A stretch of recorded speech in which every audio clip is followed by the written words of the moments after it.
Hello friends, मैं हूं आपका दोस्त CA Shiv Kumar Sharma and welcome to our channel expert advice by CA. आज का जो हमारा टॉपिक है वो है एनजीओ से रिलेटेड कि हम जो है अपना एक एनजीओ चलाते हैं जो कि ट्रस्ट हो सकता है, सोसाइटी हो सकता है या सेक्शन 8 कंपनी हो सकता है। तो इस एनजीओ को जो है अब हम जो अभी चला रहे हैं वो हमने एक एनजीओ बना लिया और उसकी जो फाइनेंसिंग हो रही है वो हम खुद जितने भी इसके अंदर गवर्निंग बॉडी के अंदर जो मेंबर्स हैं वो लोग कर रहे हैं या हमारे जो आस पड़ोस के जो लोग हैं वो कर रहे हैं।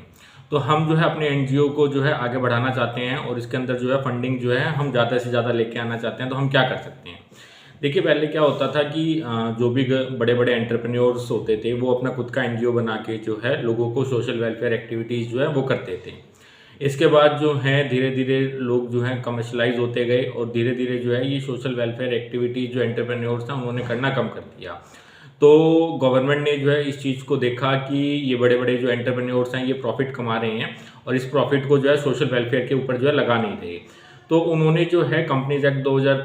2013 के अंदर जो है एक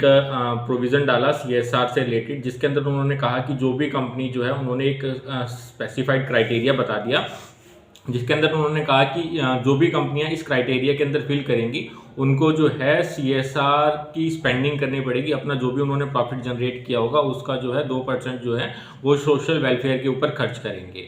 और सोशल वेलफेयर का जो खर्च करना है, पैसा जो खर्च करना है, उसके लिए वो खुद का एनजीओ बना सकते हैं या जो भी स्पेसिफाइड उन्होंने एनजीओज बताए कि जो भी एनजीओ उन्होंने क्राइटेरिया बता रखा है कि इस क्राइटेरिया के अंदर फिट बैठेगा और अपने एनजीओ को जो है एमसीए के ऊपर रजिस्टर करवा लेगा, तो उन एनजीओ में से भी आप किसी एनजीओ को सिलेक्ट कर सकते हो अपनी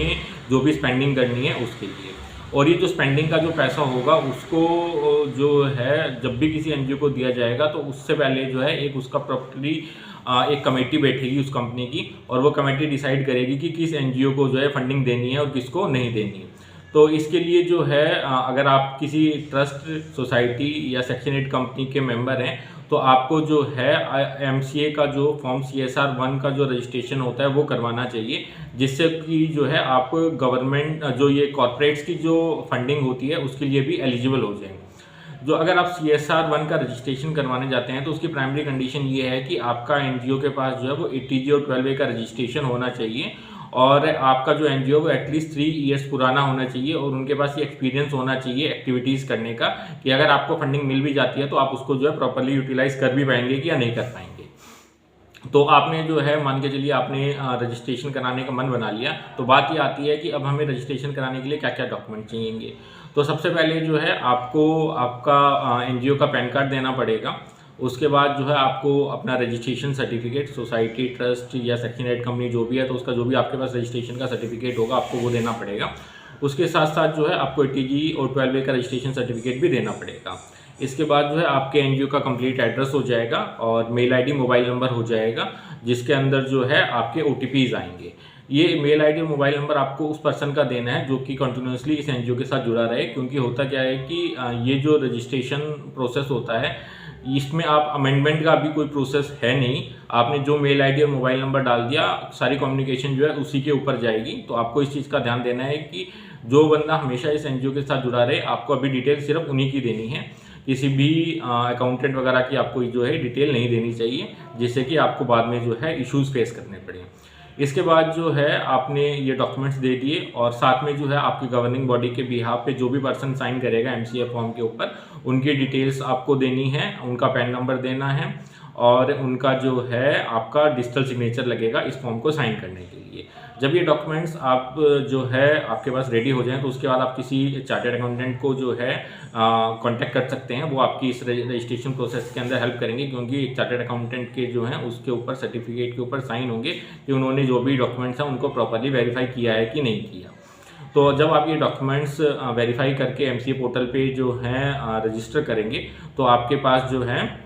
रजिस्ट्रेशन का सर्टिफिकेट आ जाएगा। नॉर्मली जो है 1 आवर के अंदर अंदर जो है आपका रजिस्ट्रेशन का सर्टिफिकेट आपकी मेल आईडी पे आ जाता है। तो आपको ये जरूर ध्यान देना है कि मेल आईडी आप जो है प्रॉपर दें जिसको कि आप रेगुलरली यूज़ कर रहे हो।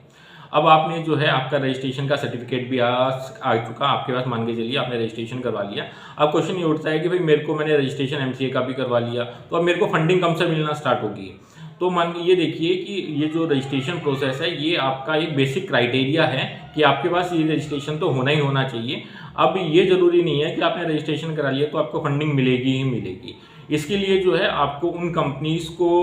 कांटेक्ट करना पड़ेगा जो कि CSR फंडिंग देने के लिए एलिजिबल है, यानी कि जो उस क्राइटेरिया के अंदर फिट बैठती हैं, जिनको जो है 2% स्पेंडिंग जो है अपनी CSR के ऊपर एक्सपेंडिचर करना ही करना है। तो आपको जो है उन कंपनियों को कांटेक्ट करना पड़ेगा। अब क्वेश्चन ये उठता है कि भाई मैं उन कंपनियों तक पहुंचूंगा कैसे? तो इसको भी सॉल्व करने के लिए जो है गवर्नमेंट ने एक पोर्टल जो है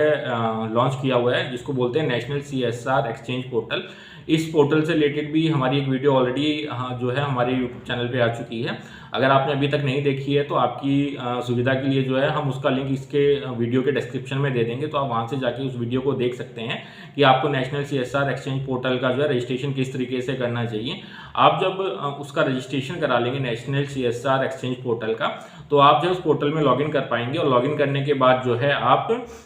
अपनी एप्लीकेशन जो है उन कंपनीज को देख पाएंगे जो नेशनल CSR एक्सचेंज पोर्टल के ऊपर लिस्टेड हैं, क्योंकि जिन कंपनीज ने जो है CSR की फंडिंग देनी है वो भी उस पोर्टल पे रजिस्टर्ड होती हैं और जिन NGOs ने जो है फंडिंग लेनी है वो भी इस पोर्टल पे रजिस्टर्ड होते हैं। तो आप जो है उस पोर्टल पे जब रजिस्टर हो जाएंगे तो आप उन कंपनीज को देख पाएंगे कि भाई कौन कौन सी कंपनीज जो है CSR एक्सचेंज पोर्टल के ऊपर जो है रजिस्टर्ड है और जो कंपनीज जो है एलिजिबल हैं फंडिंग देने के लिए। तो आप जो है उनको अपनी प्रोफाइल भेज सकते हैं और जब आप प्रोफाइल्स वगैरह भेजेंगे तो वो आपकी जो प्रोफाइल है वो उनकी कमेटी जो है वो गो थ्रू होंगी और अगर उनको लगेगा कि आपके NGO जो है उस तरीके का है जो कि उनकी रिक्वायरमेंट्स को फुलफिल कर पाए तो आपको जो है फंडिंग मिल सकती है। तो इस तरीके से जो है आप अपने NGO के अंदर फंड का फ्लो बढ़ा सकते हैं। और सबसे पहले आप CSR का रजिस्ट्रेशन करवाइए और रजिस्ट्रेशन के बाद जो आप नेशनल CSR एक्सचेंज पोर्टल पे जो है वो भी रजिस्ट्रेशन कराइए। इन दोनों के बाद जो है हम उम्मीद करते हैं कि आपको फंडिंग मिल जाएगी अगर आप उनके क्राइटेरिया को फिलफिल करते हैं तो अगर आपको हमारी ये वीडियो अच्छी लगी हो तो इस वीडियो को लाइक करें, शेयर करें और हमारे चैनल को सब्सक्राइब करें। Thank you.